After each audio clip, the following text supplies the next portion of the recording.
Welcome to Story Bag. We're thrilled to have you here.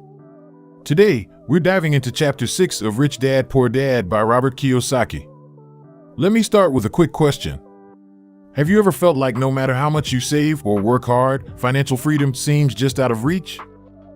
If so, you're not alone. In this chapter, Kiyosaki uncovers a hidden truth about why traditional financial advice might actually be holding us back. He argues that while many of us are busy working for money, the truly wealthy make their money work for them. Intrigued? Let's get into it. Main theme and purpose. Chapter 6 focuses on the importance of financial education and the mindset shift required to break free from the paycheck-to-paycheck cycle. Kiyosaki sets the stage by highlighting the stark differences between his two father figures, Poor Dad, who believed in the traditional route of education, a stable job, and saving money, and Rich Dad, who emphasized financial literacy, investment, and entrepreneurship.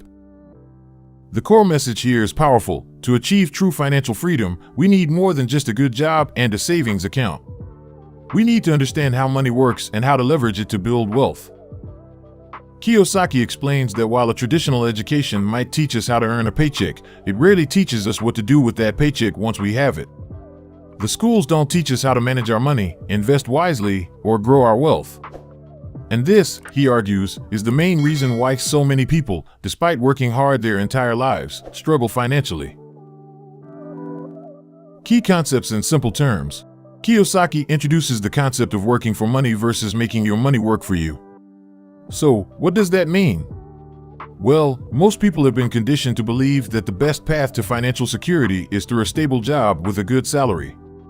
And while having a job is important, Kiyosaki points out a critical flaw in this thinking. A job provides income, but it also limits how much you can earn. Your earning potential is often capped by your salary, and if you rely solely on your paycheck, you're essentially trading your time for money. But what happens if you lose your job or can't work anymore? That's when things can become precarious. Kiyosaki emphasizes the importance of building passive income streams, sources of income that continue to pay you even when you're not actively working. These can include investments in stocks, bonds, real estate, or starting a business that generates revenue without requiring your constant involvement.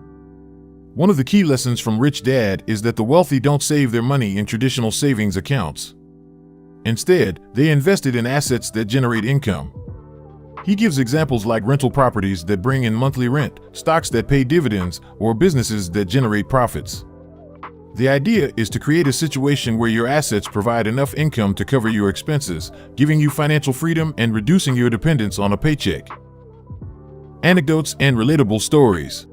Kiyosaki shares an impactful story from his childhood that illustrates this principle perfectly. He and his friend Mike were eager to learn how to make money, so they turned to Rich Dad for guidance. Instead of giving them a straightforward answer, Rich Dad put them to work at one of his convenience stores.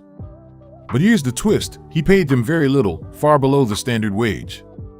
This wasn't about exploiting their labor, it was a lesson in mindset. After weeks of working for such a low wage, Kiyosaki was frustrated. He realized that if he kept working only for a paycheck, he would never get ahead financially. That's when Rich Dad explained the true lesson. If you want to be wealthy, you can't just rely on a job and a steady paycheck. You have to learn how to create and invest in assets that generate passive income. It was a light bulb moment for young Kiyosaki, and it's a lesson many of us could benefit from today. Deeper insights and analysis. Kiyosaki delves deeper into the concept of financial independence and contrasts the typical mindset of the middle class versus the mindset of the wealthy. The middle class often focuses on securing a high-paying job, buying a house, and saving for retirement. While there's nothing inherently wrong with these goals, Kiyosaki argues that they can lead to a false sense of security. A high salary can disappear in an instant due to job loss, economic downturns, or unexpected expenses. Rich Dad's philosophy, on the other hand, centers on building a portfolio of income-generating assets. This doesn't mean you have to quit your job immediately, but it does mean rethinking how you use your income. Instead of buying liabilities that drain your finances, like a new car or expensive gadgets, focus on acquiring assets that will put money back into your pocket. For example, Kiyosaki discusses real estate investing as a way to build wealth. Buying a rental property might seem daunting at first, but if done wisely, it can provide a steady stream of income month after month. The rent payments you receive can cover the mortgage and eventually become pure profit. It's this kind of thinking that sets apart the financially successful from those who struggle. Conclusion with key takeaways. The main takeaway from Chapter 6 is clear. To achieve financial freedom, you need to shift your mindset from working for money to making your money work for you. It's about understanding the difference between assets and liabilities and choosing to invest in things that grow your wealth over time. Kiyosaki emphasizes that anyone can learn this mindset. It's not about having a high salary, it's about having financial education and the courage to invest in assets. He encourages us to start small.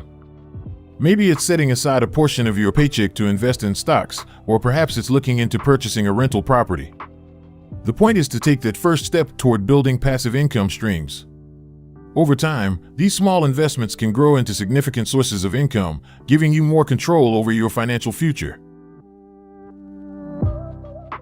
We hope this summary has given you a fresh perspective on money and how to think about your financial future. If you found this helpful, we'd love to hear your thoughts. What are you currently doing to make your money work for you? Let us know in the comments below. And don't forget to like, share, and subscribe to Storybag for more insightful book summaries. Until next time, keep learning, keep investing, and remember, financial freedom is within reach for those who are willing to educate themselves and take action.